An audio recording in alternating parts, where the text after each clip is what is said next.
네, 함께 기도드리도록 하겠습니다.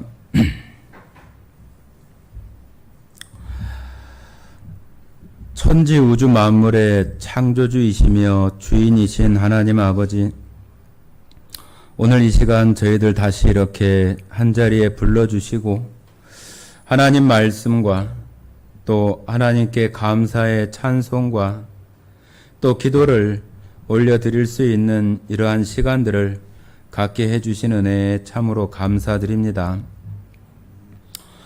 모든 우주 만물을 주관하시고 주인이심으로 날씨도 또 하늘의 별과 또 달과 모든 천체들을 운영하시는 하나님이심으로 오늘 우리에게 주신 그 짜증스러운 더운 날씨도 하나님께서 주신 것임을 또 생각할 때 우리가 그 가운데 살아가며 무작정 짜증이나 또 원망이나 힘들어하고 지날 것이 아니라 하나님을 생각할 수 있는 그 마음이 되어져서 그런 일기 가운데에도 하나님께 감사할 수 있는 저희들이 다 될 수 있도록 주님 우리 마음속 깊이 하나님을 묵상하게 하시고 또 생각하게 하시기를 원합니다.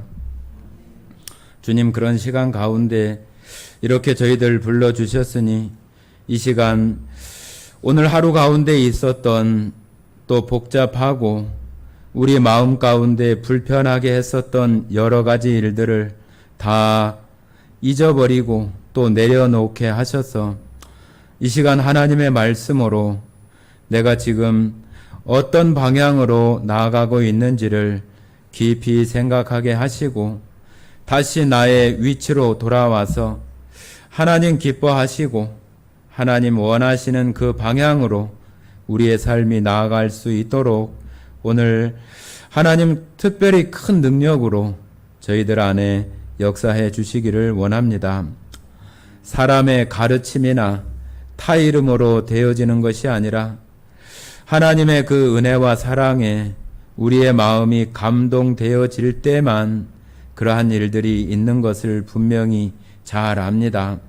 주님, 이 시간 예수 그리스도의 그 십자가의 은혜와 사랑이 이 시간 말씀 교제를 통해서 우리들 각각 심령에게 넘치도록 부어지게 하시기를 원합니다.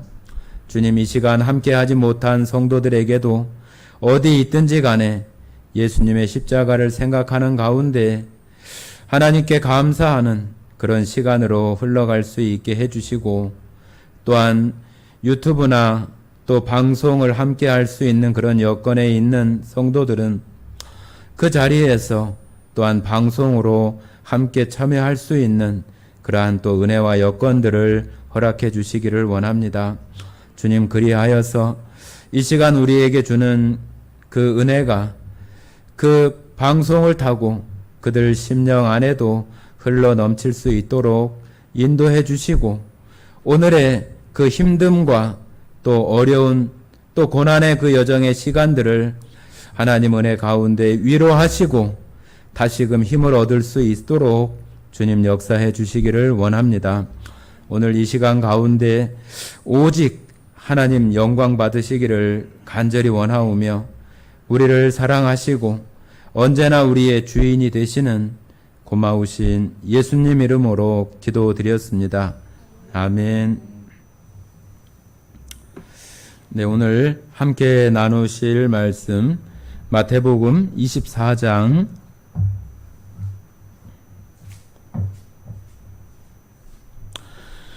36절부터 42절까지 36절부터 42절까지 말씀을 같이 읽도록 하겠습니다. 마태복음 24장 36절부터 42절까지입니다. 같이 읽겠습니다. 그러나 그 날과 그 때는 아무도 모르나니 하늘의 천사들도 아들도 모르고 오직 아버지만 아시느니라. 노아의 때와 같이 인자의 임함도 그러하리라. 홍수 전에 노아가 방주에 들어가던 날까지 사람들이 먹고 마시고 장가 들고 시집가고 있으면서 홍수가 나서 그들을 다 멸하기까지 깨닫지 못하였으니 인자의 임함도 이와 같으리라. 그때 두 사람이 밭에 있음에 한 사람은 데려가고 한 사람은 버려둠을 당할 것이요 두 여자가 맷돌질을 하고 있음에 한 사람은 데려가고 한 사람은 버려둠을 당할 것이니라. 그러므로 깨어 있으라. 어느 날에 너희 주가 임할는지 너희가 알지 못함이니라. 예, 마태복음 24장은 예수님께서 제자들에게 지금 아주 웅장하고 아주 건축이 아주 대단하게 지어진 그 성전과 또 이스라엘 백성들에 대한 심판과 멸망, 그리고 예수님이 이 세상에 다시 오시는 재림하시는 그때는 바로 이 세상이 끝나는 종말의 그 시간이라고 이렇게 말할 수 있습니다. 우리가 잘 모른다고 해도 모든 것이 다 시작한 때가 있잖아요. 그죠? 우리가 살아가는 이 역사 시간 속에 모든 것이 시작한 때가 있어요. 우리가 창세기를 살펴보아도 하나님께서 창세기 1장 1절에 하나님이 태초에 이 하늘과 땅을 만드셨다고 이렇게 시작하시는 그러한 출발점이 있고, 요한계시록 마지막 부분에는 그 하나님께서 이 땅을 다시 회복하시고 새롭게 하시는 그 예수님이 이 땅에 오시고, 또 그 예수님이 하나님 보좌 우편에 계셨다가 다시 이 땅에 오시게 되는 그 내용까지를 요한계시록 마지막 부분에 아멘 주 예수여 어서 오시옵소서 하면서 끝나는 것이 우리가 보고 있는 이 말씀 성경이에요. 그래서 시작과 끝이 있어요. 그래서 우리 역사 가운데도 시작이 있는 것처럼 반드시 끝이 있는데, 우리들도 한번 태어나면은 언젠가 반드시 죽음이라고 하는 것을 통해서 끝이 나는, 맞춰지는 그 시간이 누구에게나 이렇게 있게 되잖아요. 그래서 제자들은 예수님께서 성전이 무너지고 이스라엘이 멸망하고 예루살렘 성전이 돌 위에 돌 하나도 남기지 않고 다 무너뜨려질 것이라고 하는 그 예언의 말씀과, 또 세상 끝에 어떤 일들이 있겠습니까 하는 그런 질문에 대한 내용들을 예수님께서 이 24장에 말씀해 주시고 있는 내용이 바로 마태복음 24장이라고 할 수 있습니다. 네, 지난 시간에 저희가 25절까지 이렇게 한 거로다가 제가 기억을 하는데요.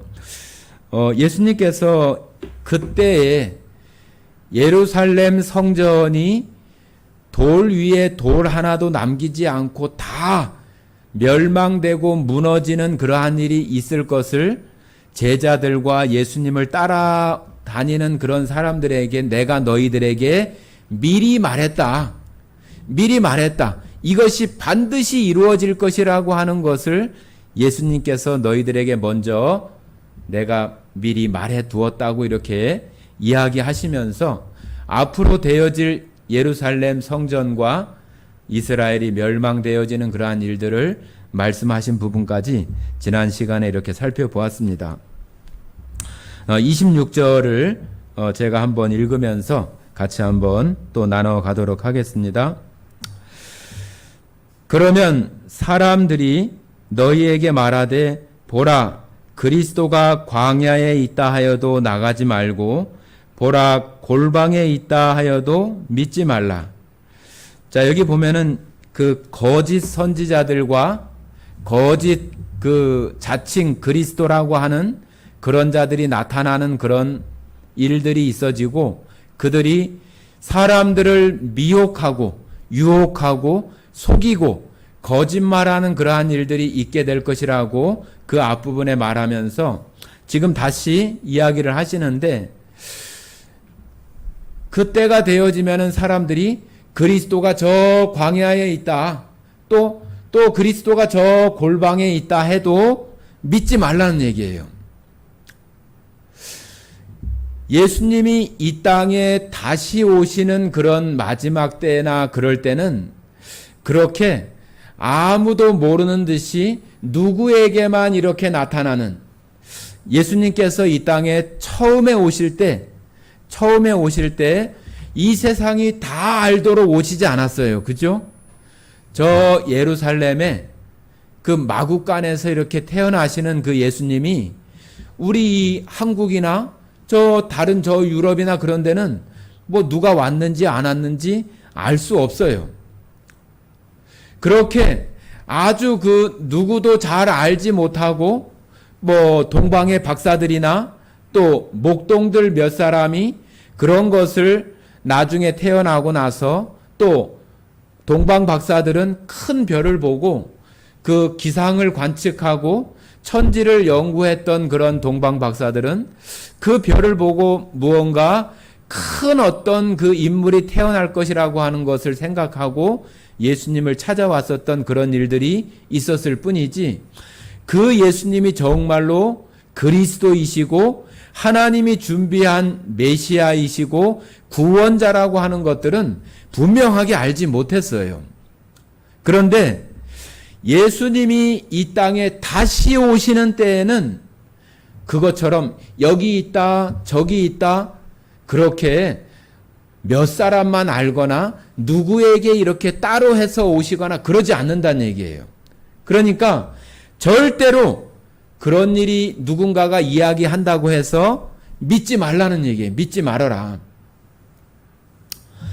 앞으로도 그런 일들이 많이 일어날 거예요.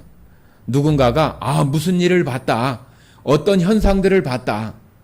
그 앞부분에 보면은 정말로 어떤 큰 이적을 행하기도 하고 어떤 큰 능력을 행하기도 하는 그런 것들을 얘기하면서 그리스도가 여기 있다, 메시아가 여기 있다고 하면서 사람들이 우르르 몰려가고 또 사람들이 우르르 몰려가고 그런 일들이 있어서 우리가 그런 걸 보면 어떻게 해요? 마음이 훅 하잖아요.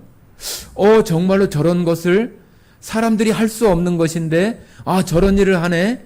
야, 그러면 저분이 이 땅에 다시 오시는 메시아인가? 예수님인가? 그런 생각을 할 수 있잖아요. 그래서 예수님께서는 그런 일이 있어서 사람들을 많이 유혹하게 되고 미혹하게 되고 할 수만 있으면은 하나님이 택한 자, 구원받은 하나님의 성도들도 거기에 미혹될 수 있으니까 그렇게 믿지 말라고 하는 거예요. 믿지 말라고. 자, 한번 그 앞부분에 한번 보시면은 그런 일들을 이야기합니다. 24절 한번 제가 읽어볼게요. 24절. 거짓 그리스도들과 거짓 선지자들이 일어나 큰 표적과 기사를 보여 할 수만 있으면 택하신 자들도 미혹하리라. 자, 이 표적과 기사가 문제예요. 표적과 기사. 병이 낫는다든지, 어떤 그런 거 있어요. 어떤 종교인이 또 아니면 어떤 목사가, 어떤 사제가 어떤 사람에게 손을 대니까 병이 낫는다든지, 손을 대니까 그 사람이 막 쓰러진다든지, 그런 일들을 하면은 사람들이 막 놀라잖아. 야, 저 목사, 저 사제 정말로 큰 능력이 있는가 보네. 저분이 그리스도인가? 저분이 선지자인가? 그래서 사람들은 막 우르르 몰려가요. 왜 그래요? 자기의 질병이나 자기의 어려움도 해결해 주지 않을까? 그런 생각이 얼마나 많이 있겠어요. 그런 어려움 가운데 있는 사람들은 자식이 병에 걸려 있거나 자기가 정말로 엄청난 그런 어려움 가운데 있으면은 그런 거 보면은 나도 혹시 낫지 않을까? 나도 되지 않을까 그런 마음이 얼마나 많겠어요. 그러니까 그런 일들이 있으면은 사람들은 여기로 우르르 저기로 우르르 막 몰려가는 거예요. 거기다가 큰 권능이나 기사라고 하는 것은 사람이 할 수 없는 어떤 능력들을 행하는 것이 권능과 이적이에요. 그런 것들을 행하면은 우리도 야, 저 목사, 저 사제가 무슨 능력이 있는가 보네. 아, 나 저 교회 가야겠네. 그런 마음을 얘기할 수 있잖아요. 그런 것들을 하지 말라는 얘기죠. 그죠? 그런 거 믿지 말라는 얘기예요.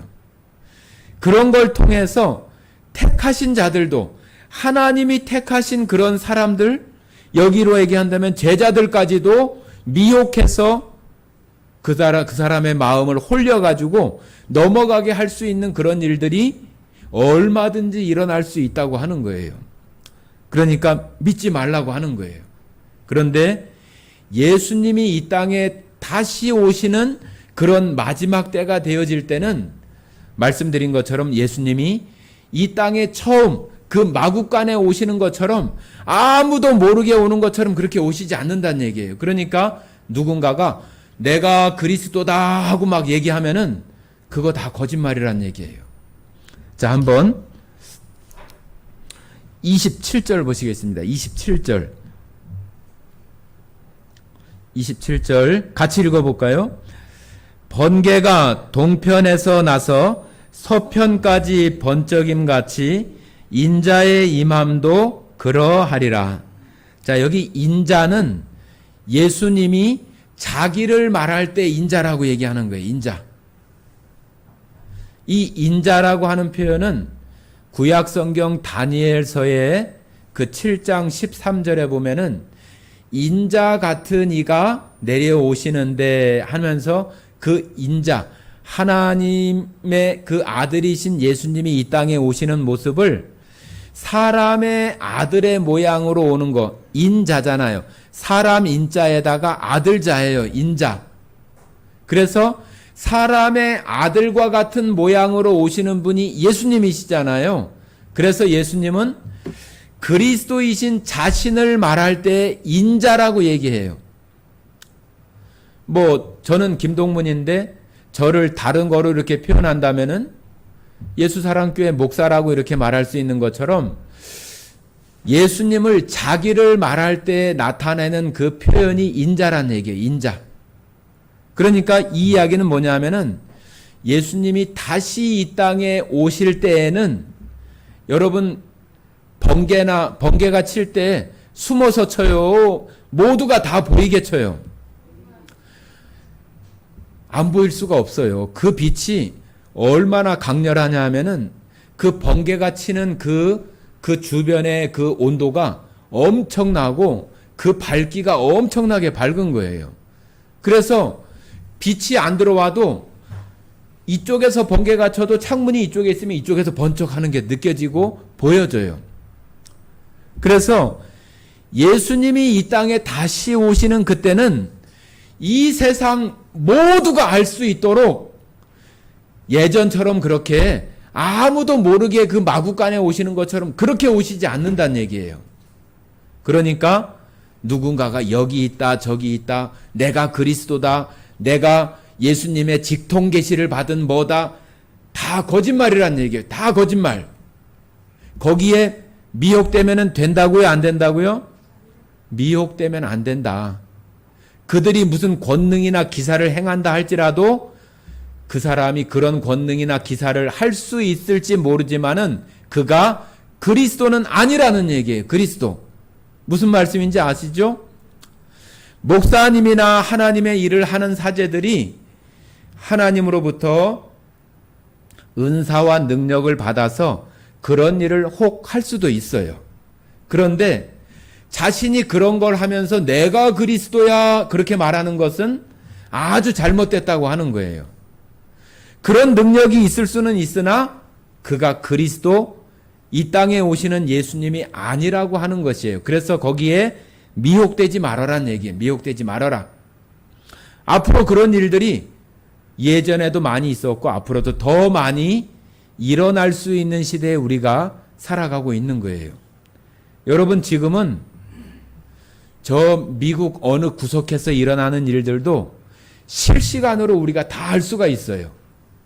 인터넷이라고 하는 것이 있어가지고 지금 더욱더 그런 그 정보나 또 인터넷, AI, 챗 GPT 그런 것들이 발달되어져서 그런 것을 지금 장악하는 사람이 제일 그 세계에서 가장 큰 어떤 경제적인 것이면 경제적인 것, 또 아니면은 권력이면 권력, 또 아니면은 세계의 모든 것들을 좌지우지할 수 있는 그런 힘들이 다 그 AI나 챗 GPT나 그런 것들을 주도하는 사람들 안에서 일어날 수 있는 확률이 굉장히 높은 시대에 있어서 옛날에는 우리나라에서 인터넷도 없을 때는 우리나라의 뉴스가 저 유럽에 가려면은 한참 며칠 지나야 돼요. 며칠.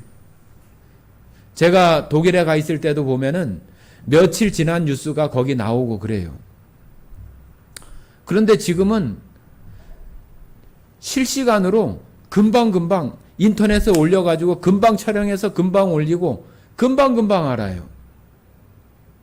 그런 시대에 살아가기 때문에 예수님이 이 땅에 오시는 재림하시는 그때에도 옛날처럼 그렇게 오지 않고 모두가 다 알 수 있는 번개가 번쩍해서 쳐서 동에서 서에서 그것을 숨길 수 없게 번개가 일어나는 것처럼 인자의 임하심도 이와 같이 이루어지기 때문에 어디서 누가 그리스도니 누가 메시아니 그런 거에 속지 말라는 얘기예요. 자, 28절입니다. 주검이 있는 곳에는 독수리들이 모일 것이니라. 이 주검은 뭐예요? 시체잖아요. 그죠? 죽은 생물이나 죽은 동물이 있는 곳에 보면은 뭐 우리가 동물의 왕국이나 그런 거 보면은 그 시체 뜯어 먹으려고 새들이 날라오고 또 어떤 뭐 하이에나나 뭐 다른 짐승들이 그거 뜯어 먹으려고 막 모여들잖아요. 그런 것처럼 주검이 있다고 하는 것은 이런 심판이 있어지는 그런 자리에 정말로 그러한 사단의 세력이나 그러한 것들이 거기에 몰려있게 되는 것과 똑같은 모습을 주검이 있는 곳에 독수리의 그러한 있는 것이 나타난다고 하는 거죠. 이것은 또 이스라엘이 심판받고 예루살렘이 멸망받게 될 때에 이 독수리는 그냥 새 독수리도 되지만은 말씀드린 것처럼 로마 황제의 요 가슴에 금이나 은으로다가 그 황제의 그러한 그 문양으로다가 독수리 문양을 이렇게 가슴에다 새겨요. 그래서 주검이 있는 독수리가 모인다는 얘기는 이스라엘이 심판되어질 때에 그 대상이 바로 그 로마로부터 해서 이스라엘이 멸망되어지고 예루살렘 성이 회파되고 다 무너질 것을 이야기하는 그런 중의적인 그러한 뜻도 있다고 이렇게 볼 수 있겠습니다. 자, 보겠습니다. 29절입니다. 자, 이런 일들이 있겠는데 자, 그때 어떤 일들이 있냐고 이렇게 표현하십니다. 29절. 그날 환란 후에 즉시 해가 어두워지며 달이 빛을 내지 아니하며 별들이 하늘에서 떨어지며 하늘의 권능들이 흔들리리라. 그때 인자의 징조가 하늘에서 보이겠고 그때 땅의 모든 족속들이 통곡하며 그들이 인자가 구름을 타고 능력과 큰 영광으로 오는 것을 보리라. 그가 큰 나팔 소리와 함께 천사들을 보내리니 그들이 그의 택하신 자들을 하늘 이 끝에서 저 끝까지 사방에서 모으리라. 자, 여기 이제 예수님이 이 땅에 오시는 때에 나타나는 그런 징조들을 얘기하시는데 어떤 일들이 있냐 하면은 해가 어두워지고 달이 빛을 내지 아니하며 별들이 하늘에서 떨어지며 하늘의 권능들이 흔들린다.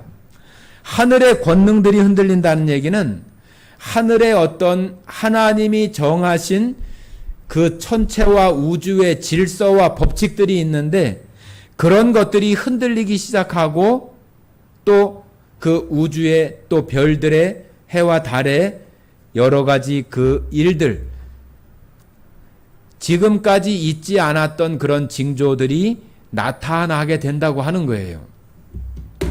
그러면서 이 30절에 하늘에서 그러한 징조가 보이겠고, 그때 땅에 살고 있는 사람들이 그런 걸 보면 얼마나 두려워하겠어요.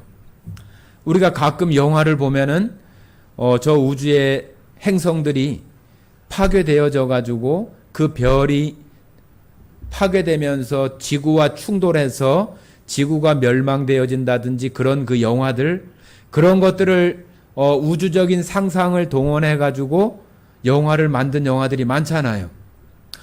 그런 것처럼 그런 권능들이 흔들리고 정말로 지금까지 저 러시아 시베리아나 그런 곳에 운석이 떨어져요. 그 별 조각이라고 해야 되는가요?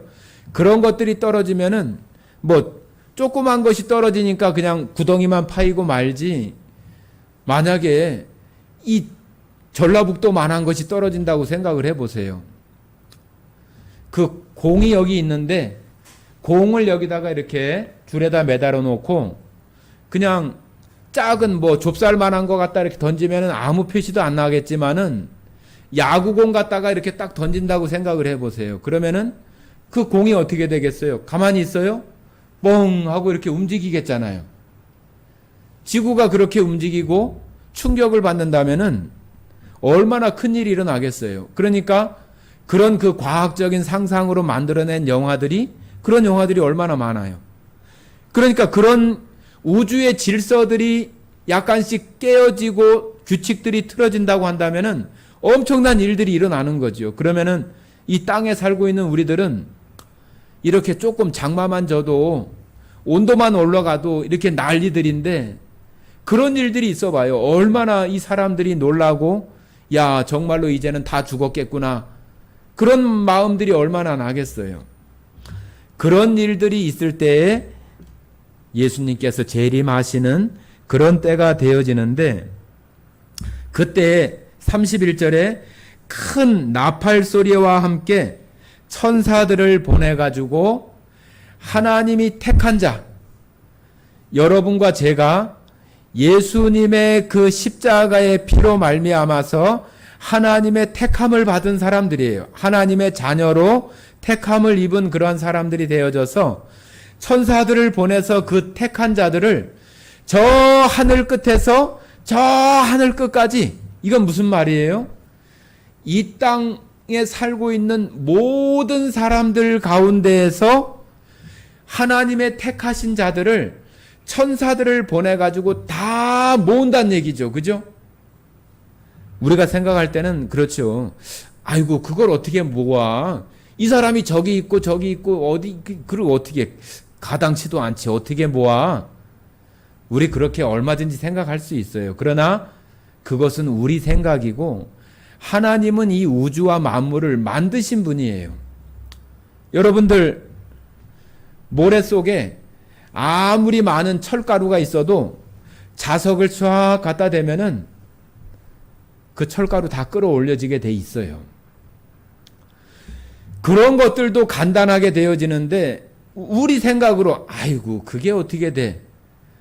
우리는 안 되지만은 하나님은 하신다니까요. 하나님은 하늘 이 끝에서 저 끝까지 모은다는 얘기는 이 땅에 살고 있는 모든 사람들 가운데에서 하나님이 보내신 그 천사들을 통해서 그 택한 백성들을, 구원받은 성도들을 다 모은다는 얘기예요. 다 모아서 하나님께서 그들을 하나님의 나라에 들어갈 수 있는 그러한 일들로 옮겨가게 되는 거죠. 그것이 예수님이 이 땅에 오실 때에 일어날 일들이에요. 자, 그러면은 우리 택함받은, 구원받은 하나님의 자녀들은 그때가 오면은 좋은 거예요? 나쁜 거예요? 좋은 거예요. 좋은 거.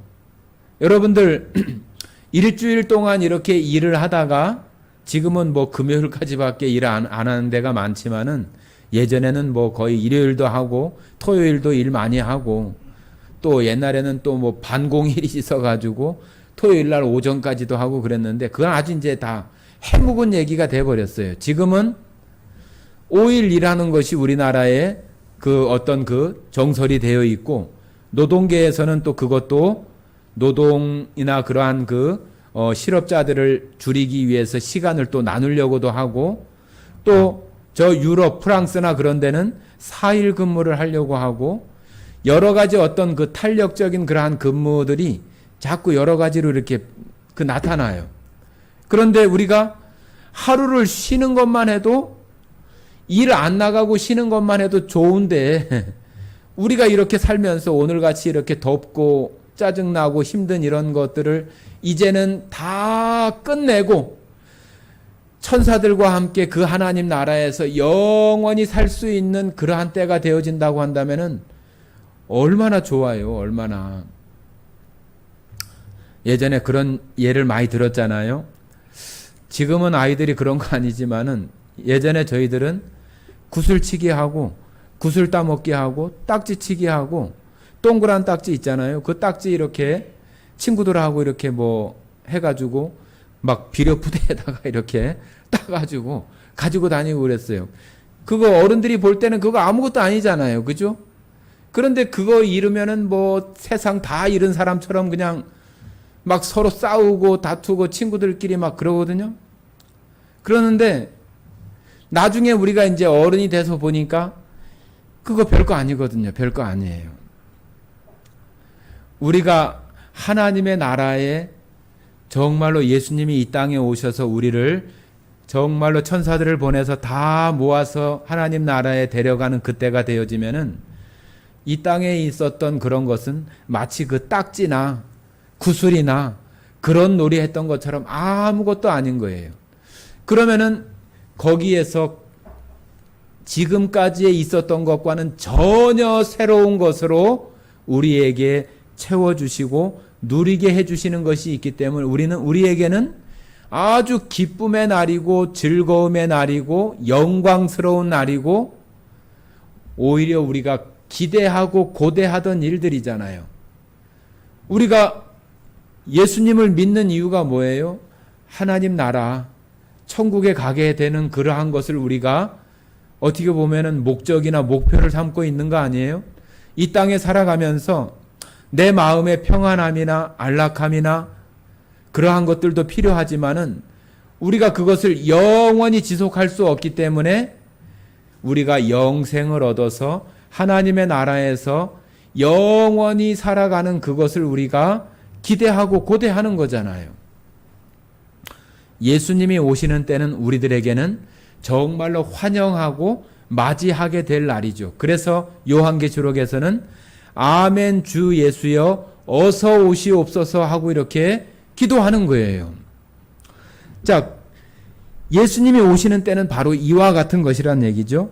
자, 보시겠습니다. 32절입니다. 자, 이런 일들이 있게 되는 그러한 징조들이 이 세상 가운데에 나타나게 되는데 이런 말씀을 하십니다. 32절입니다. 무화과 나무의 비유를 배우라. 그 가지가 연하여지고 잎사귀를 내면은 여름이 가까운 줄을 아나니 이와 같이 너희도 이 모든 일을 보거든 인자가 가까이 곧 문 앞에 이른 줄 알라. 내가 진실로 너희에게 말하노니 이 세대가 지나기 전에 이 일이 다 일어나리라. 천지는 없어질지언정 내 말은 없어지지 아니하리라. 자, 우리가 지금 들에 나가면은 논의 벼가 지금 많이 자라가지고 지금 이제 조금씩 벼꽃이 펴고 벼가 이렇게 피기 시작을 해요. 자, 그런 걸 보면은 야, 이제 여름도 이제 얼마 남지 않았구나. 저 벼꽃이 이제 나달이 차기 시작하면은 가을이 되겠구나. 그런 거 알잖아요. 그죠? 그런 것처럼 무화과 나무가 잎사귀가 무성해지면은 여름이 돼가는구나 그러는 것처럼 지금 앞부분에서 있었던 그런 일들이 일어나는 것을 보면은 예수님, 인자, 예수님이 오실 때가 다 되었구나 하는 것을 그런 징조를 통해서 알 수 있다고 하는 거예요. 그죠? 그러면서 34절에 내가 진실로 너희에게 말하노니, 진실로 너희에게 말한다는 얘기는 뭐예요? 틀림없이 이 일이 이루어진다 하는 그 표현이 진실로예요. 진실로. 말하노니 이 세대가 지나가기 전에 이 일이 다 일어나리라. 여기 이 세대라고 하는 것은 우리가 보면은 옛날 그 할아버지가 살고 아버지가 살고 또 자식이 살고 손자가 살고 그럼 4대가 산다고 그러잖아요. 그죠? 그러면 할아버지 세대가 있고 아버지 세대가 있고 자식 세대가 있고 증손자 세대가 있잖아요. 그런 그 세대를 말하기도 하고, 요 세대는 제가 24장 그 처음에 시작할 때 말씀했잖아요. 예루살렘에 대한 그 멸망과 예루살렘 성전이 파괴되는 그러한 내용과 예수님이 이 땅에 오시는 종말 때의 모습이 이렇게 섞여 있다고 그랬어요. 그래서 여기 이 세대는 바로 이 두 가지가 다 들어있는 말이에요. 이 세대라고 하는 것은 지금 예수님이 살아가는 그 시대에 있는 사람들, 그죠? 그 시대에 있는 사람들이 맞이하게 될 것은 뭐예요?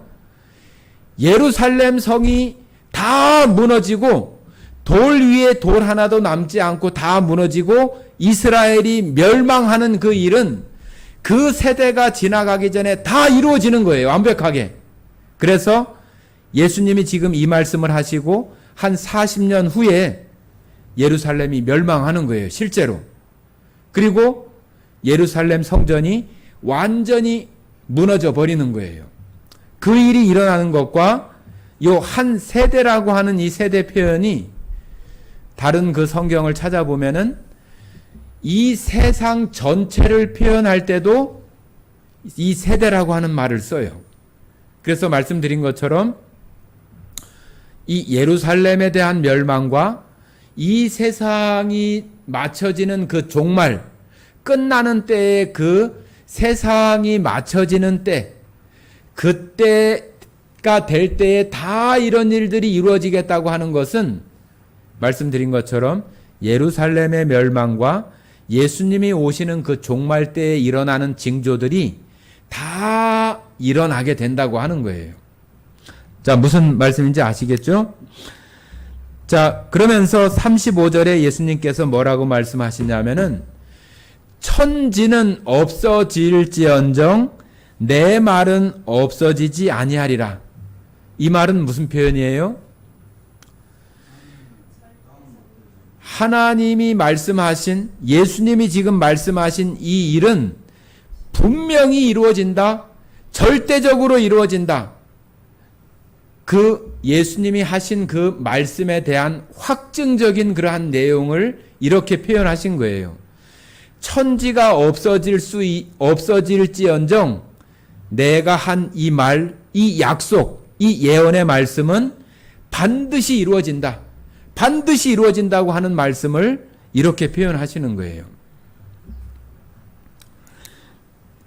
자, 보겠습니다. 36절. 그러나 그 날과 그 때는 아무도 모르나니 하늘의 천사들도 아들도 모르고 오직 아버지만 아시느니라. 자, 그날, 여기 그날 예루살렘 그 성전이 해파되고 멸망되어지는 그러한 날들, 또 예수님이 이 땅에 다시 오는 인자가 오시는 그때 그 정확한 날을 알 수 있다고요? 모른다고요? 모른다고요. 모른다. 아무도 모르고 누구만 안다고요? 누구만 안다고 그랬어요? 아버지. 하나님만 아신다. 하나님만.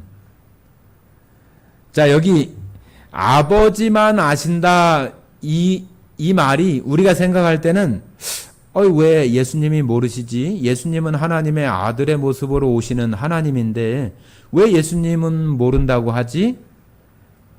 다 아셔야 맞는 거 아닌가? 예수님도 전지전능하시고 하나님도 전지전능하신 건데 왜 모른다고 하지? 우리는 이것을 이렇게 생각을 하지만은 이 마태복음은 특별히 유대인들을 통해서 이 땅에 왕으로 오시는 예수님, 다윗의 자손, 다윗과 같은 그런 왕권, 왕으로 오시는 예수님에 대한 이야기를 유대인들에게 하기 위해서 쓰여진 것이 마태복음이라고 볼 수 있는 거거든요. 그런데 지금 여기 아버지만 아신다고 하는 것은 유대인들은 이 말을 들으면 다 알아요. 이게 무슨 말이냐 하면은 우리나라로 표현을 하면은 뭐 우리나라 속담처럼 속담에 그런 거 있잖아요. 그냥 뭐 척하면은 뭐 척이고 뭐 쿵하면은 뭐 담 넘어 호박 떨어지는 소리고 또 우리 문화권에서 누구든지 알 수 있는 그런 그 표현이 지금 여기 나오는 아버지만 안다고 하는 표현이에요. 이게 어떤 표현이냐 하면은 예전에 그 유대인들의 그 결혼에 대한 그런 이야기를 제가 드렸어요. 그죠? 유대인들은 결혼을 하게 되면은 신부 집에서 정혼을 하고 신부는 신부 집에서 신랑은 다시 아버지 집으로 돌아와 가지고 그 신부를 다시 데리고 와서 살 집을 이렇게 마련을 하는 기간이 있어요. 그것이 보통 1년인데 그것을 신부는 이제 이 신랑 될 사람의 집안이나 그 가풍들을 이렇게 이제 배우기도 하고 신랑은 이제 신부를 데려와서 살 집을 마련하고 또 여러 가지 것들을 준비하고 그런 일들을 해요. 그러면은 그 신부를 데려올 수 있는 그 날, 신부를 데려오는 그 날은 누가 정하냐 하면은 신랑이 정하는 게 아니에요. 아버지, 나 내일 가서 신부 데려올게요. 그거 안 돼요. 아버지가 정하는 거예요. 아버지가 그 아들이 그 신부를 데려올 수 있는 준비를 해 나가는 것을 보면서 저놈이 잘 준비하네. 그러면은 다음 달 정도면은 다 모든 것이 끝나고 집도 다 완성되고 살림살이도 다 들여놓고 그렇게 되겠네. 그러면은 아버지가 아들을 불러가지고 너 며칠 날 가서 내 아내를 데리고 와라.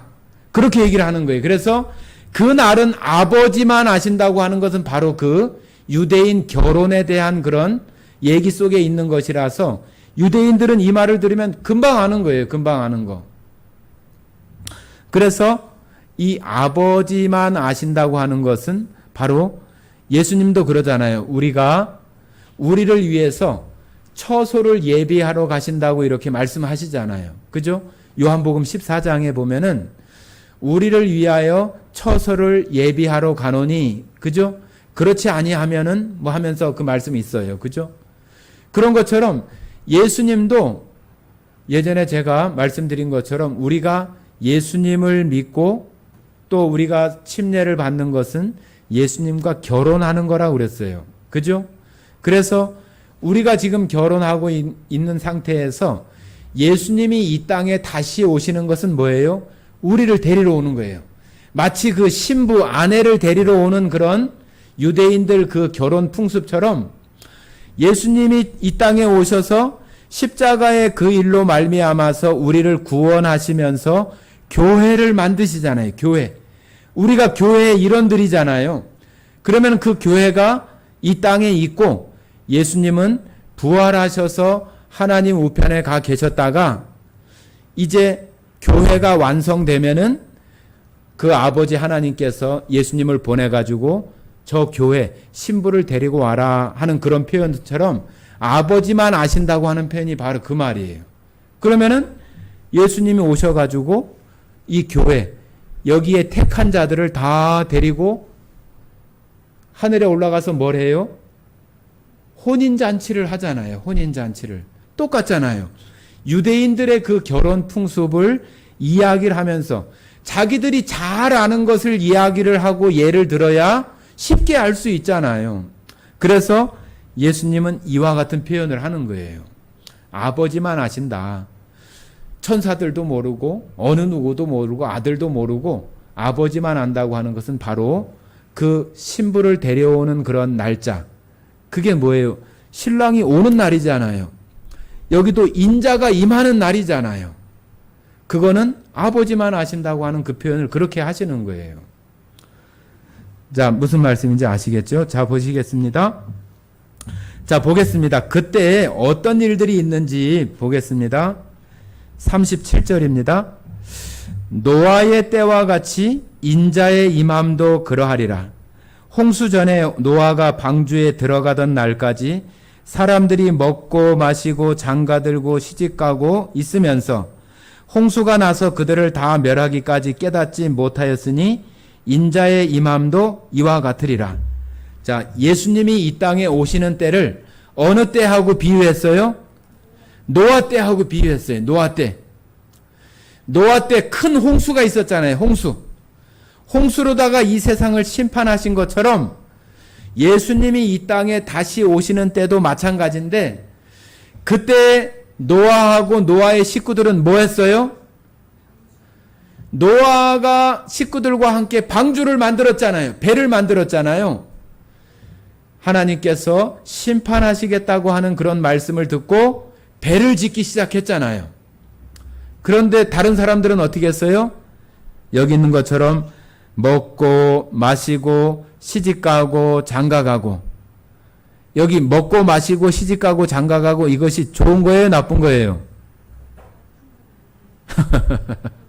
이건 좋은 것도 아니고 나쁜 것도 아니에요. 이건 뭐냐 하면은 그냥 우리가 살아가는 일상이에요. 일상. 여러분들, 우리가 뭐 예수 믿고 구원받는다고 해서 안 먹고 안 마셔요? 시집장가 안 갑니까? 다 가잖아요. 가는데 여기 표현은 뭐냐 하면은 이 세상의 일상에만 관심이 있고, 노아를 통해서 홍수가 나고 심판이 있게 된다고 하는 것에는 관심이 하나도 없이 그 일상에 파묻혀 살아가는 그 사람들이 홍수가 난다고 하는 그것을 깨닫지 못한다고 하는 거예요. 그런 것처럼 예수님이 다시 오시는 때도 똑같다는 얘기예요. 이 세상이 다들 먹고 마시고 시집가고 장가가고 자기 일상 생활에만 관심이 있고 세상에 되어지는 데만 관심이 있지, 예수님이 오시기는 뭐가 와? 하나님이 있기는 어디 있어? 내가 오늘도 맛집 찾아가서 맛있는 거 먹고 좋은 데 가서 구경하고, 자, 우리 해외여행 가가지고 그런 거 하고, 오늘은 어디 가서 맛있는 것을 먹을까? 맛있는 것을 마셔볼까? 요즘 뭐 TV 보세요. 무슨 뭐 먹방 프로그램도 많고 여행하는 프로그램도 많고 얼마나 많아요. 우리도 그런 일상 속에 살지만 우리는 그런 것만 하는 것이 아니라 그 일상 속에서 하나님의 그 소리에 귀를 기울이고 내가 지금 어떤 생활 가운데 있는지를 우리는 살필 줄 아는 그런 모습 속에서 우리는 살아가고 있어야 되는 거죠. 자, 보겠습니다. 40절입니다. 40절. 그때 두 사람이 밭에 있음에 한 사람은 데려가고 한 사람은 버려둠을 당할 것이요. 두 여자가 맷돌질을 하고 있음에 한 사람은 데려가고 한 사람은 버려둠을 당할 것이니라. 자, 여기 보면은 아까 그 세상 이 끝에서 세상 저 끝에서 다 모은다고 그랬잖아요. 그죠? 밭에서 일하는 거, 이것도 다 일상이잖아요. 일상. 우리가 천국 간다고 해서 뭐 특별하게 어디 가가지고 뭐 합숙 훈련을 하고 뭐 어디 가서 함께 모여가지고 뭘 하고 그러는 게 아니라 일상 속에서 우리가 살아가는 속에 어느 날 인자가 오시는 그때가 우리들에게 있어진다고 하는 거예요. 내가 인자가 오시는 때를 준비하기 위해서 내가 다른 어떤 일상을 다 때려치우고 어떤 무슨 어디 수도원 가서 있다든지 기도원 가서 있다든지 그러는 게 필요한 것이 아니라 우리의 일상 속에서 우리의 삶을 충실히 살아가는 것이 필요하다고 하는 거예요. 그렇게 살아가는 중에 인자가 오시는 때가 되면은 누구는 버려둠을 당하고 누구는 데려가고 누구는 버려둠을 당하고 누구는 데려가는 그런 일들이 있게 된다고 하는 거예요. 이게 누구 말씀이에요? 예수님 말씀이에요. 예수님이 직접 하시는 거예요. 예수님이 오시는 때가 되어지면 이렇게 된다고 하는 거예요. 옆에 정말로 좀 이런 표현이 맞을지 모르겠지만 집안 식구들이 모여서 맛있는 거를 먹고 있는데 그때 정말로 동에서 서에서 번개가 번쩍하는 것 같이 예수님이 임하신다고 하면은 말씀하신 것처럼 천사들을 보내서 그들 가운데서 택한 자들을 모으는 거예요. 식구들이 5명, 6명 있는데 그 가운데 정말로 택한 자, 믿는 자, 예수님이 나의 구원자이시고 나의 그리스도이심을 내가 믿는 사람들은 그 가운데에서 데려간다는 얘기예요. 아이, 뭐 벽도 있고 천정도 있는데 어떻게 데려가? 데려가신다니까요. 그러면은 남겨진 가족들이 있고 동생이 있고 누나가 있고 형님이 있고 나는 예수님 데려가는 그 가운데 있는데 다른 사람들은 어떻게 되겠어요? 노아 때 생각하면 되죠. 노아 방주에 들어가고 나서 다른 사람들은 어떻게 됐어요? 다 심판받고 멸망받는 거예요. 노아 때 그 심판받았던 그 사람들이 다 멍청한 사람들이에요? 다 생각이 없는 사람들이에요? 노아보다 더 똑똑한 사람도 많았을 것이고 오히려 노아를 비난하고 저런 멍청한 사람, 이런 대낮에 무슨 홍수가 난다고 배를 짓고 난리야. 저건 미친 사람 아니요? 오히려 비난하는 소리를 듣지 않았겠어요? 지금 우리도 마찬가지죠. 예수 믿고 천국 가세요. 예수 믿고 천국 가야 됩니다. 구원받아야 됩니다. 교회 나오세요. 너나 잘 나가. 너나 잘해. 천당? 나는 만당이라도 가겠다. 에? 막 그렇게 비웃고 놀리고 그런 사람들이 얼마나 많아요. 그래도 괜찮아요. 하나님 말씀은 여전히 진리이고 그날은 분명히 온다고 말씀하고 있기 때문에 우리가 그런 일들을 우리의 일상을 충실하게 살아가면서 그날을 기대하고 생각하면서 살아가는 거예요. 자, 42절. 그러니까 얘기하는 거예요. 그러므로 깨어 있으라. 그러므로, 이 그러므로라고 하는 이 접속사는 뭐예요? 인과관계에 대해서, 이 원인에 대해서 그 결과적인 부분을 얘기할 때 그러므로 하는 거예요. 그러므로. 앞부분에 이런 일이 있었다. 그러므로 이렇게 된다. 이렇게 해야 된다. 그런 얘기를 하는 거예요. 그것이 그러므로라고 하는 접속사인데, 그러므로 뭐라고 그래요? 깨어 있으라. 어느 날에 너희 주가 임할는지 너희가 알지 못함이니라. 너희 주는 누구예요? 예수님이시잖아요. 예수님이 이 땅에 다시 오시는 그때가 언제 임할는지 알지 못한다. 43절. 너희도 아는 바니 만일 집 주인이 도둑이 어느 시각에 올 줄을 알았더라면 깨어 있어 그 집을 뚫지 못하게 하였으리라. 맞는 말이잖아요. 도둑이 올 줄 알았다면은 주인이 태평하게 평상시처럼 잠을 막 쿨쿨 자겠어요? 코 골고? 안 그러겠잖아요. 도둑이 올 줄 알면은 깨어서 자기 집에 들어와서 훔쳐가지 못하도록, 가져가지 못하도록 깨어있지 않겠냐는 얘기잖아요. 그러니까 이런 하나님의 말씀이 들릴 때에 우리가 깨어 있어야 된다고 하는 거죠. 깨어 있어야 어느 때에 이러한 일이 있을지 모르니까 깨어 있어라. 도둑이 올 때 나 니네 집에 몇 시에 갈 테니까 그런 줄 알아? 그러고 오는 도둑이 있어요? 도둑은 다 몰래 오잖아요. 몰래. 그런 것처럼 예수님이 도둑이라는 것은 아니에요. 예수님이 이 땅에 그와 같이 언제 오실지 모르기 때문에 깨어 있어야 된다. 깨어 있어야 된다. 44절입니다. 이러므로 너희도 여기 뭐라고 했어요? 준비하고 있으라. 42절에는 깨어 있으라. 44절에는 준비하고 있으라. 생각하지 않은 때에 인자가 오리라. 인자는 누구라고요?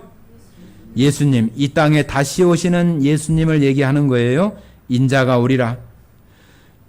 자, 그러니까 우리들에게 깨어 있어라. 준비하고 있어라. 이 앞부분에 나오는 내용들은 바로 지금 예수님은 이 말을 하고 싶은 거예요. 그러므로 깨어 있어라. 그러므로 준비하고 있어라. 이 종말 때, 또 예루살렘 성전이 멸망할 때가 오니까 니들 하던 일들 다 멈추고 니들 있는 거 금가락지, 금괴 다 팔아가지고 현금으로 챙겨가지고 뭐 하란 얘기가 아니고 자기의 일상을 충실히 하고, 그 유명한 그 말 있잖아요. 그죠? 내일 지구가 멸망한다 할지라도 나는 오늘 한 그루의 사과나무를 심겠다고 하는 그런 말처럼 무슨 일이 일어날지 알 수 없지만 나는 내가 오늘 살아가는 나의 일상을 충실하게 살아가고 예수님이 다시 오시는 그것을 준비하면서 깨어있다고 하는 게 뭐예요? 하나님 말씀에 귀 기울이고 하나님 말씀을 내가 영향을 받고 쫓아서 살아가는 그런 가운데 있는 게 깨어있는 거예요. 그냥 눈 뜨고 있는 게 깨어있는 것이 아니라 우리의 생각, 양심, 마음이 하나님 말씀을 향하고 하나님 말씀 가운데 놓여있는 그런 상태가 깨어있는 거예요. 또 그것이 준비하고 있는 거예요. 준비하고 있는 거. 자, 보겠습니다.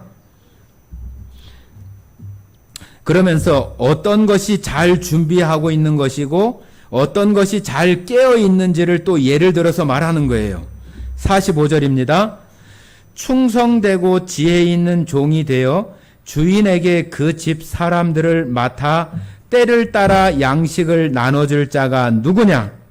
주인이 올 때에 그 종이 이렇게 하는 것을 보면 그 종이 복이 있으리로다. 내가 진실로 너희에게 이르노니 주인이 그의 모든 소유를 그에게 맡기리라.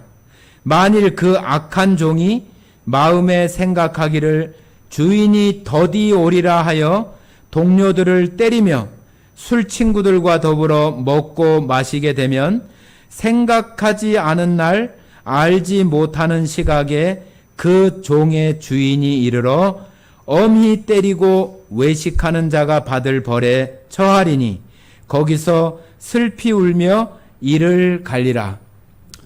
자, 우리가 24장을 보면은 막 뭐 하늘의 권능이 흔들리고 또 미혹하는 일들이 있고 그러니까 야, 마지막 때가 되면은 이렇게 되는구나. 그때가 언제지? 막 그런 고민을 하는데 예수님은 그런 걸 얘기를 하는 게 아니에요. 처음에 말씀드린 것처럼 민족이 나라가 나라를 서로 전쟁하고 기근이 있고 전염병이 있는 것은 지금까지도 있었어요.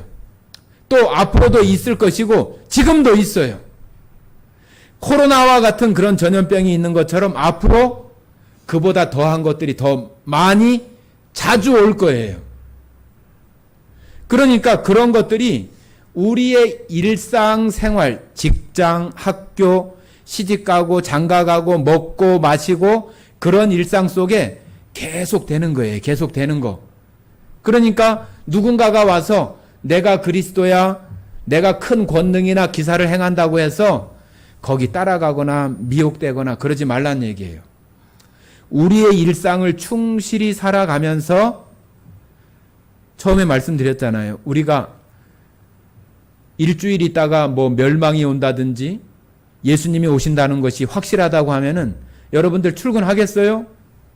안 하려고 그럴 거 아니에요. 그죠? 그런데 그렇게 하지 말라는 거죠. 그래서 그때는 아무도 모르고 하나님만 안다고 하는 표현이 바로 그런 거예요. 그러니까 너희는 지금, 현재, 지금 너희가 되어지는 그 현재의 삶을 충실하게 살아가고 또 여기 지금 주인의 일을 맡은 청지기처럼, 종처럼 그 집안 사람들을 양식을 때를 따라 잘 나누어줘서 그 사람들이 잘 살아가고 건강하게 되어질 수 있도록 하는 그 종의 역할을 잘 하라는 얘기예요.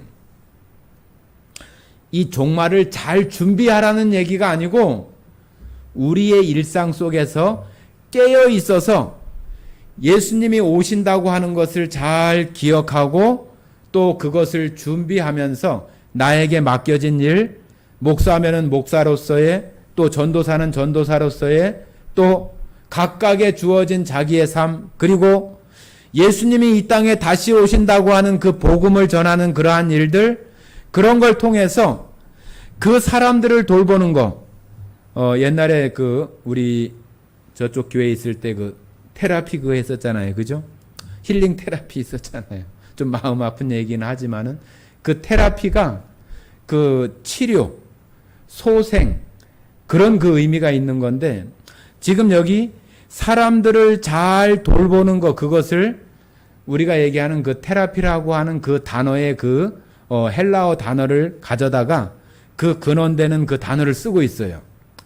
그 사람들을 잘 돌보는 것을 마치 그 사람들을 잘 돌보고 소생시키고 살아날 수 있게 하는 거. 양식은 뭐예요?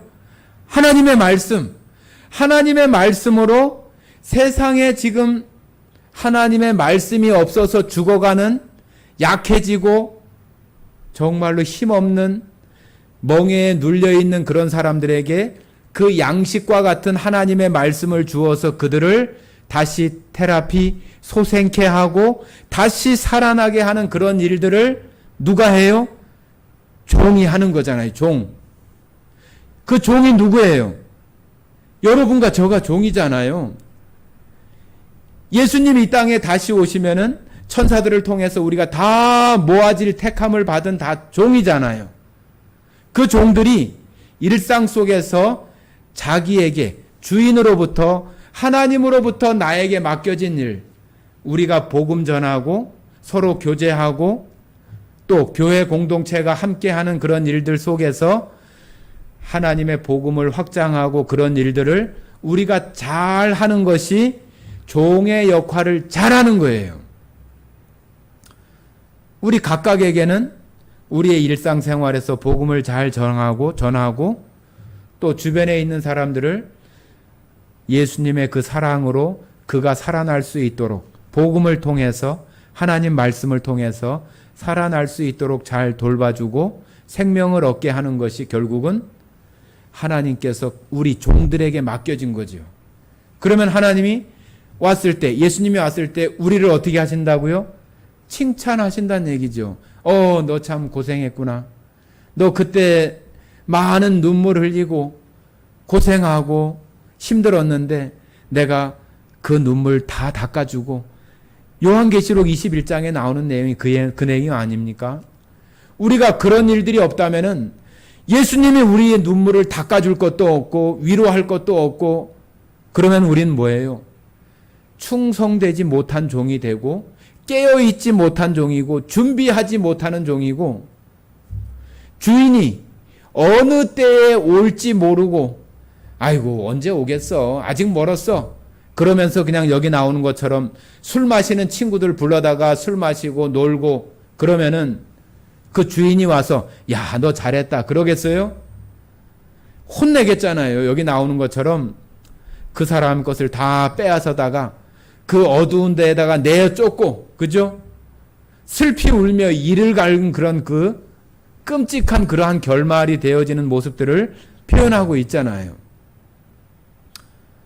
우리들이 그러니까 이 종말이라고 하는 것, 마지막 때 어느 시점, 어느 날, 그런 데에 어떤 그 관심을 갖는 것이 아니라 나에게 지금 주어진 시간, 지금,